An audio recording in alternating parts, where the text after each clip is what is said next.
Добрый день, уважаемые участники видеоконференции «Начало нового пути в моем роду». Я очень тронут за приглашение принять участие в конференции, за что благодарен организаторам Татьяне Спартаковне и Тамаре Егоровне из Маинского лицея. В этом году мы отпраздновали и провели 25-ю юбилейную конференцию Инники Гахарды имени академика Владимира Петровича Ларионова, где соревнуются проекты лучшие наших юных исследователей Якутии. Академик Ларионов для жителей Якутии фигура титанических масштабов. Как и многие выдающиеся личности в истории нашей республики, он вырос и получил настоящее якутское воспитание в самой что ни на есть якутской деревне, кстати, давшей республике много славных имен. Многие гадают, с чем это связано, и думаю, что это вопрос особого научного исследования. Сегодня хочу рассказать о нескольких эпизодах, связанных непосредственно с Владимиром Петровичем, с которым по воле случая я познакомился в начале 80-х, когда он был у нас в гостях. Он посетил нашу деревню Эльгяй, что в Сунтарском районе, вместе со своими гостями, делегацией из Киевского института электросварки имени Евгения Оскаровича Патона.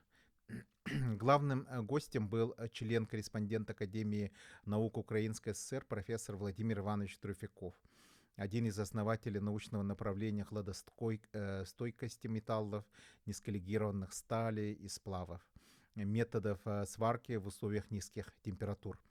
Очень важных для освоения севера проблем, тем более, что с этим было связано тогда открытие самых северных в мире гигантских нефтяных и газовых месторождений Самотлора в Тюмени и Нижневартовске. Тогда страна бурлила стройками, мегапроектами на севере. Как никогда нужны были новые технологии для ее освоения. Делегация приехала к нам на праздник ИСЭХ и первым делом остановились у нас дома. Гостям очень понравилась наша библиотека, где были собраны редкие книги. Я показал полное издание 1869 года Брёмс Тирлейбен. Это книга о жизни животных знаменитого натуралиста XIX века Альфреда Брема с великолепными иллюстрациями Роберта Кречмера, а также полное собрание энциклопедии Брагазина и Эфрона 1907 года и полное собрание всех трех изданий Большой советской энциклопедии. У меня также было собрание университетских учебников из Германии. Я бодро по-немецки рассказал, почему у меня такая коллекция и что я хочу заниматься наукой. Я также показал гостям музей природы, свой живой уголок, двух медвежат, которых я держал, беркута, морских свинок, бородатую неясыть, ласок, горностаев, рыба, попугаев, которых я изучал, свои гербарии, научные журналы наблюдений, которые я вел. Все это очень понравилось Владимиру Петровичу и его гостям.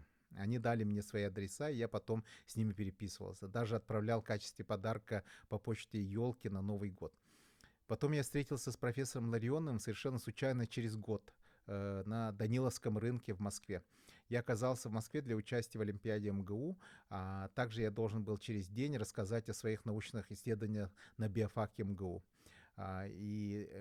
Тогда профессор Ларионов обещал прийти и послушать. И он действительно пришел, чем я был очень польщен и горд. Так он поддержал меня, школьника из Якутии. Потом, когда я поступил в МГУ, я стал часто с ним встречаться. Он бывал в Москве как депутат Верховного Совета СССР. Профессор Ларионов был чрезвычайно разносторонним человеком. Ему очень нравились итальянская опера, классическая музыка, художественное творчество, искусство, литература. Он был тонким знатоком немецкой романтики, творчества Иоганна Вольфганга фон Гёте. Он был невероятно энергичен, полон энтузиазма, радость и человеческая теплота переполняла его. Всю многогранность его личности трудно передать словами. Когда я встречался с Владимиром Петровичем, то заражался новой энергией. У него была способность мобилизовать людей, делать это исключительно, и делал это он исключительно весело, с большим оптимизмом.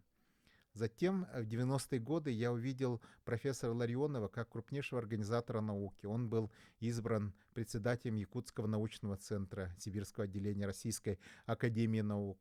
Также в духе времени он стал основателем первых бизнес-компаний в республике, основателем различных бизнес-направлений, таких как совместно англо-российская компания «Фарус», Туймада Даймонд, Саха Даймонд и компании по дистанционному зондированию Земли и так далее.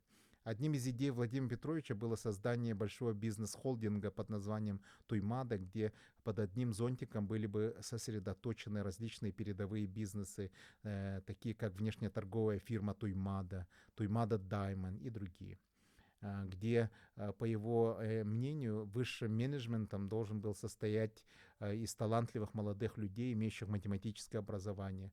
В основном он имел в виду выпускников знаменитой Верхневилюйской физико-математической школы. Он считал, что математически одаренные молодые люди могут составить ядро будущей бизнес-элиты республики. И при этом он успешно управлял развитием науки, не забывая образование молодежи, что проявилось в его активном участии в движении «Шаг в будущее». Биография академика Ларионова — это история успеха деревенского мальчика, который вырос в известного ученого, организатора науки, политика и визионера. Вспомнил его слова. Сейчас, он говорил, время, когда в круговороте жизни много шелухи и пены, время архаровцев, но все равно ценности будут иметь истинные результаты. Ценностью будут иметь истинные результаты, что может дать только наука. И в этом вся суть жизни академика Владимира Петровича Ларионова, настоящего ученого и гражданина.